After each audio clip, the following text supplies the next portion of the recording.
Fala galera, eu sou o Tiago Lira, crítico de cinema do Tigre no Cinema, e hoje eu trago para vocês uma aula de Serkis, que esteve no Brasil para divulgar Planeta dos Macacos, a Guerra. Você provavelmente ficou sabendo disso. E na coletiva de imprensa, ele falou sobre motion capture, sobre a humanização do personagem do César, que ele já faz aí há tanto tempo, do apelo do filme, da mensagem do filme, dias bons e ruins nas filmagens, sobre dirigir e outros desafios. Então o que eu peço para você dê uma olhada nos melhores momentos dessa coletiva de imprensa. Não esqueça de ler a crítica do filme que vai estar linkada aqui embaixo, claro. Não esqueça também de comentar, compartilhar esse vídeo, assine o nosso canal e a gente se vê tanto aqui como no cinema. Valeu!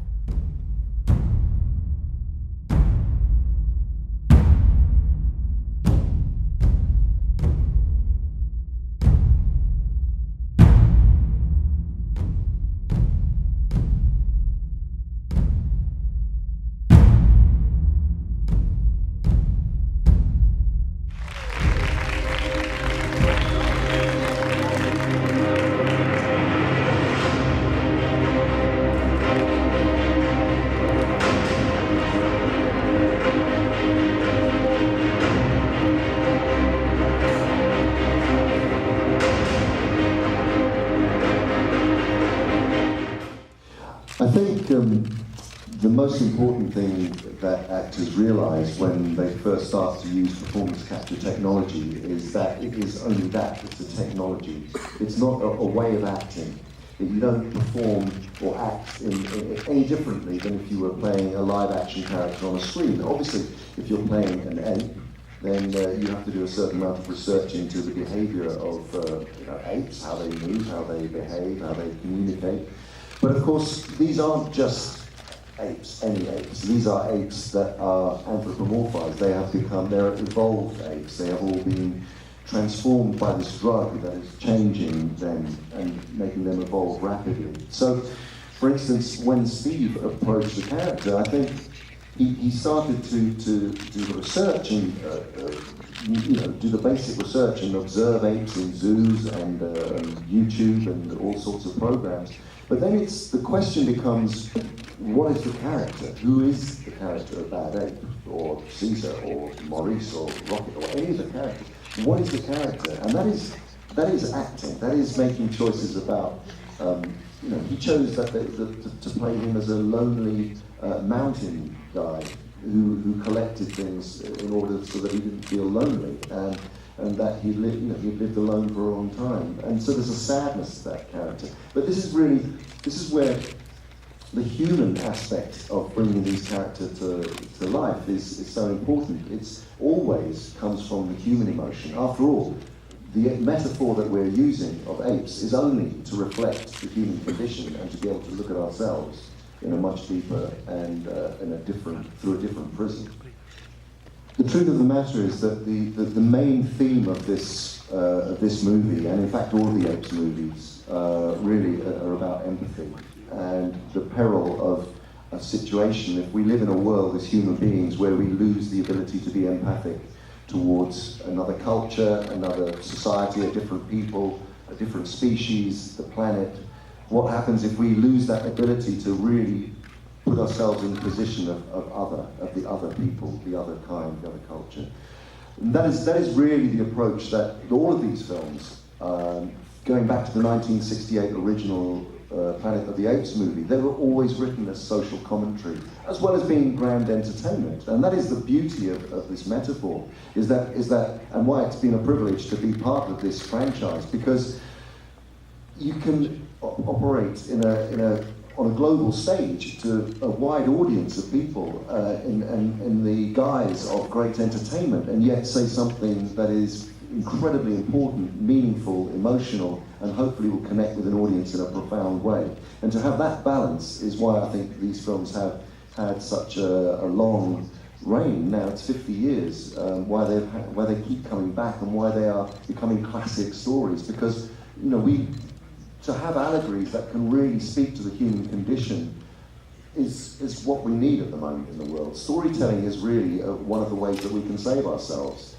We obviously live in very dangerous, confused, ideologically mixed up at times, and as we know, the response to that, the human response to that, is to move further and further towards simplistic answers to conflict, and to have knee-jerk reactions to and find simple ways and emotionally irrational but easy ways to find solutions to the world's problems. And the world is suffering from leadership that is simplistic.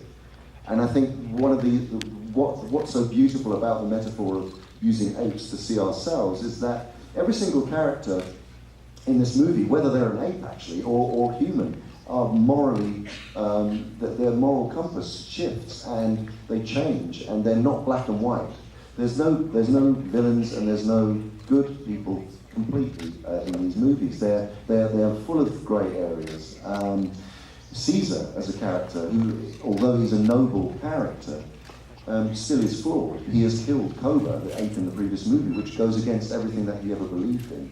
And although he's a leader that's trying to bring about a peaceful solution to the conflict between humans and apes, he still is now filled, once the events that happen at the beginning of the movie affect him, he's filled with a rage and hatred for human beings. For the first time in his life, he loses empathy. So this film is very much about how important it is to be empathic. And finally, of course, Caesar is enabled by looking into the eyes of the person he wants to kill to find empathy once more. What has been amazing about the evolution of the technology, though, is that when I first started working on Lord of the Rings, I was filmed in the movie camera with my fellow actors, Elijah Wood and Sean Astin, playing Frodo and Samwise Gamgee. We played the scenes out on location, on sets, and then I would have to go and repeat the process physically in a motion capture studio with 360 degrees cameras and a suit with markers on, and I would replay Gollum. I could see in real time on a screen Gollum. If I lifted my right hand, I could see Gollum. There was a real time, the information travelled in real time through the computer and onto a screen. So I could learn to be both the marionette and the puppeteer of this digital avatar character. So that was what happened at the beginning, back in Lord of the Rings days. And what we didn't have in those days was the ability to capture facial expressions. So when we did Gollum, my performance that was on film was then copied exactly by the animators, who had copied every single facial expression. When I was finishing Lord of the Rings and Peter Jackson asked me to play King Kong, that was for the first time that we used facial capture.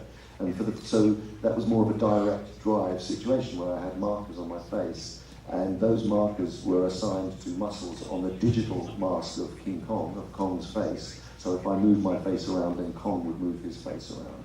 But it could only happen inside a studio, and the cameras were like an array of 180 degrees, so you couldn't turn and face the other way. Then when we started to work on Tintin, which was at the same time that Avatar was happening, there was a big move to wear head-mounted cameras, so that then you were untethered, you could move around in any direction. Then the big movement to be able to film performance capture outside happened with Rise of the Planet of the Apes, where we were suddenly able to take everything, all of the cameras, and as well as the movie cameras that were filming us on locations and on sets, we were able to then film performance capture in real time with other actors, which meant that forevermore, there would be no going back and having to repeat the process on a motion capture stage. The relationship between actors, for instance, the James Franco character in Rise, Will, or John Lithgow, and then the Jason Clarke character in Dawn and so on, and then obviously Woody Harrelson and all the other live-action actors, if you like. That connection was then just played once, for real, on set, on location, and therefore the actor there, doesn't have to repeat the process, and it becomes exactly the same as filming any live-action character. What has also improved, of course, and which you will have observed in the film that you've seen, is on the back end. The visual effects company Weta are now extremely advanced in the photorealism of the way the apes are rendered. So the texture, the fur, the eyes, the snow on the fur, all these things that would have been very difficult to do, for instance, even as far back as Rise, are now possible, which makes it easier for them to completely honour the actor's performance. So the actor's performance on screen, that is shot with the movie cameras and some motion capture cameras, that Matt Reeves, the director, then cuts into the movie and spends months and months and months cutting around our performances before we actually get turned into apes. Then when Weta come on board, they are able to completely honour every single emotion, every single choice that the actor makes. Everything that you see is created and authored by the actor, and the fidelity of the visual effects to that performance is now the best it's ever been. Sorry, it was a very long answer. What I think will appeal to an audience going to see this movie, if they have followed these movies, or even if this is the first one, is, as I was saying earlier, there is a real sense of watching a great story unfold before your eyes, I think, watching these movies. There's nothing predictable about this film. You don't know what is going to happen from one moment to the next. And I have to say, in the current climate of blockbuster films, that is a very rare experience, because we all know that the sort of exhaustion from sequels is huge, because they offer nothing new often in movies. They tend to play a formula, you know, kind of in the first act what's going to happen at the end.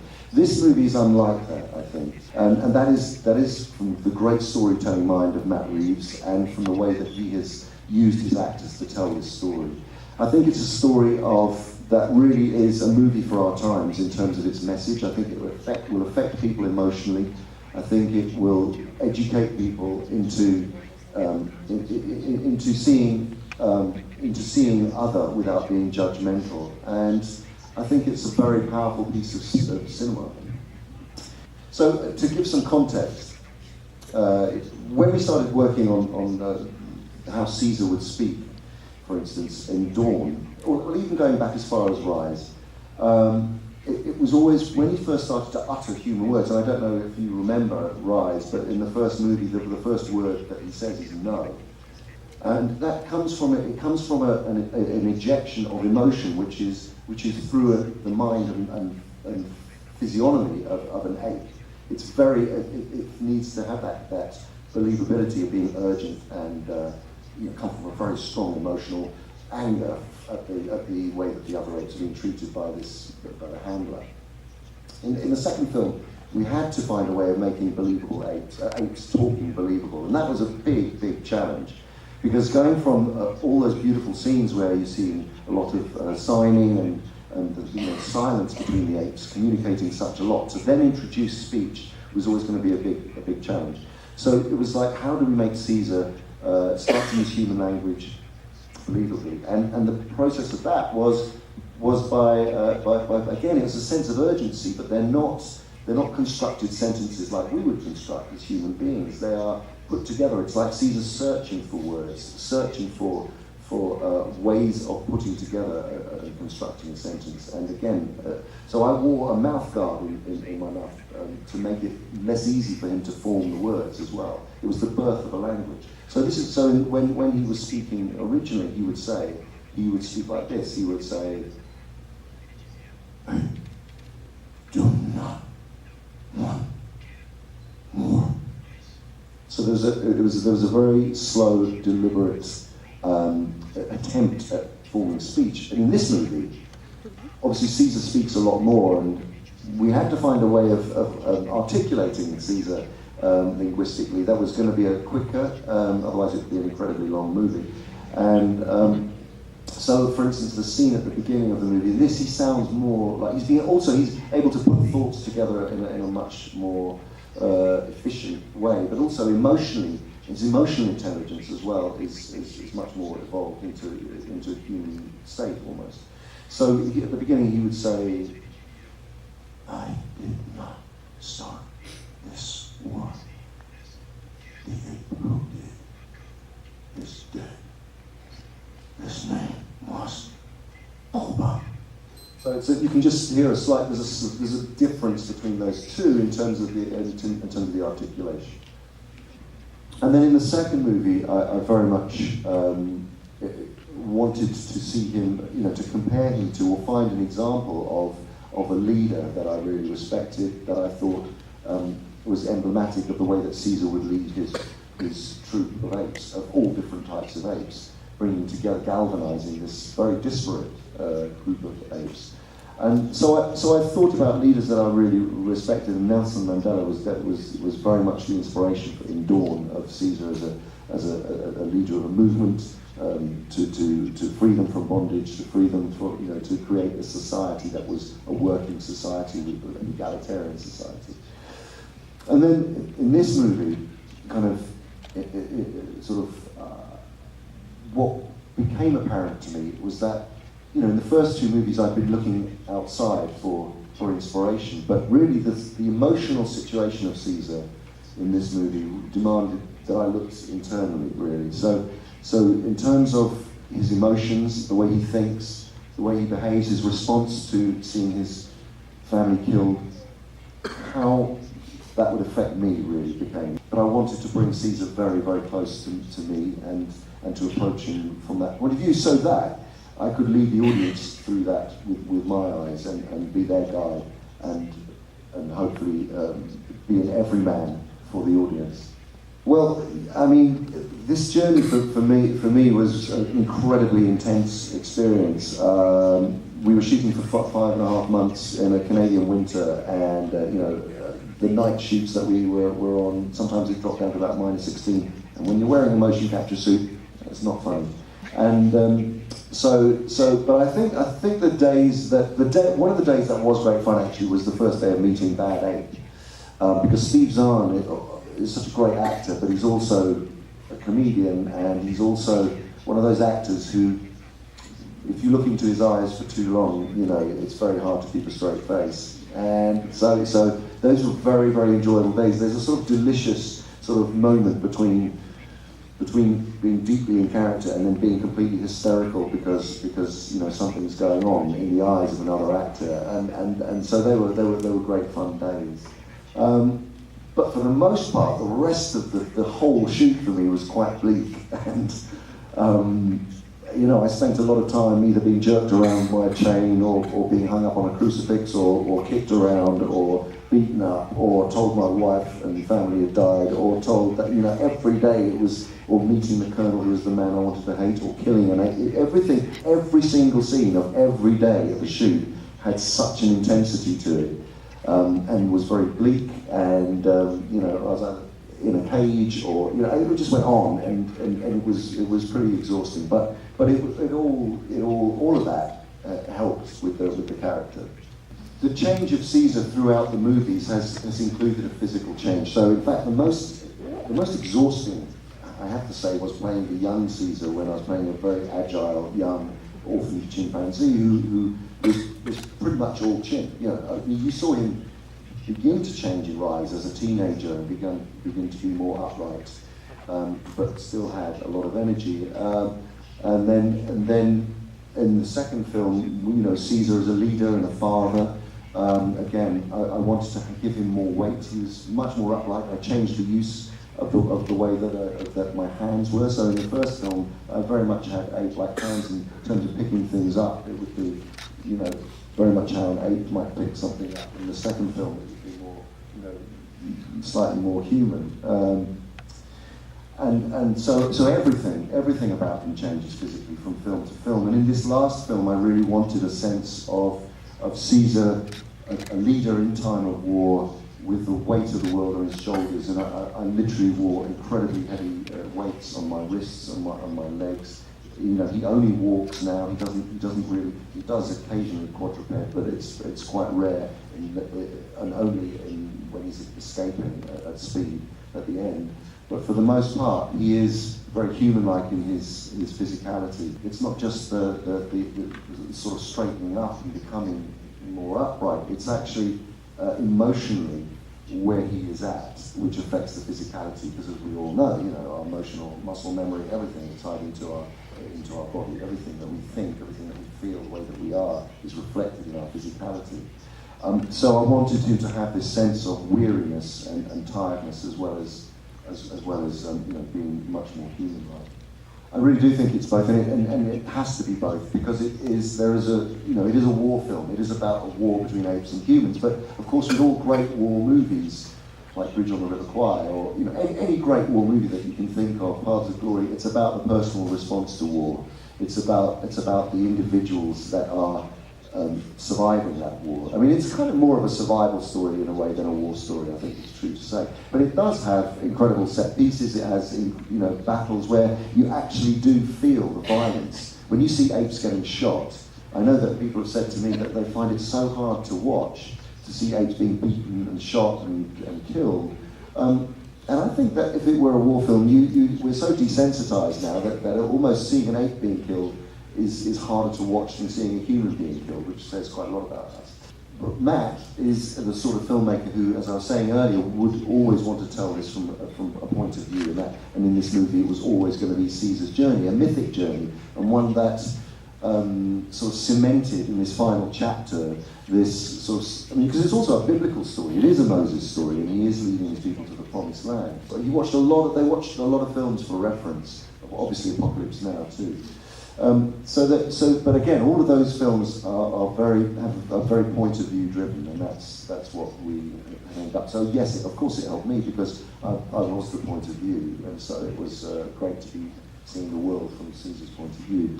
So yes, I mean, years ago I wanted to become a director, and was very fortunate when I got to work with this technology, because I very obviously was able to stand on both sides and see visual effects develop, see how animators work with them, seeing how they were bringing performances to life. Peter Jackson has been obviously a huge mentor for me. He asked me to direct the second unit on the Hobbit trilogy, which gave me this incredible experience. But I'd always wanted to direct. Going way back, I started to make short films and directed performance capture for video games. And was when I set up the Imaginarium, which is our studio and production entity, it was always with a view to me directing. In fact, just as we were setting up a project, that's when The Hobbit came along. One in post-production with, and one is coming out. Jungle Book, which is coming out next year, which I'm very excited about. Again, using performance capture technology and using it in a way, if you think it's difficult to take an actor's face and put it onto the physiognomy of an ape, then you should try putting it onto the physiognomy of a snake or a panther or a tiger or a hyena or a wolf. That becomes very interesting, and that's what we've been working on, and we're working with an incredible cast. Christian Bale playing Bagheera the panther is extraordinary, and to see Christian's face in that panther is quite remarkable. So that film comes out next year. We have a wonderful young actor, Rowan Chan, playing Mowgli, who's extraordinary for his age. He's such an amazing actor. It's very different to the Disney version in the sense that it's closer to the tone of Rudyard Kipling's original book. And then the other film that is coming out in October at the Toronto Film Festival and then opens the London Film Festival is a movie called Breathe, which is a film which is very close to my heart. It's a personal story of my business partner, Jonathan Cavendish's parents, about the story about Robin and Diana Cavendish. Robin was struck with polio in the 1950s. He was a very athletic young man who went to Africa to start a life with his wife. They fell pregnant with Jonathan, my business partner. And he got struck with polio, and of course in those days the life expectancy of a polio sufferer was 0, so they expected him to die. He didn't die. His wife convinced him to stay alive to see the birth of their child, and he was given an emergency tracheostomy, and the film is really about pioneering, living. He chose, she said to him, what will be the one thing that will keep you alive? And he said, get me out of hospital, which is basically like saying, put me on the moon. It was an impossibility in those days. And she did that. So that the story is about a pioneer, a person living outside of the hospital system with that level of disability. It's an extraordinary story and a beautiful love story, and it's played by Andrew Garfield and Claire Foy in the central roles, and they're quite remarkable. So I'm very excited about that. So, thank you so much, man. Thank you. Obrigado.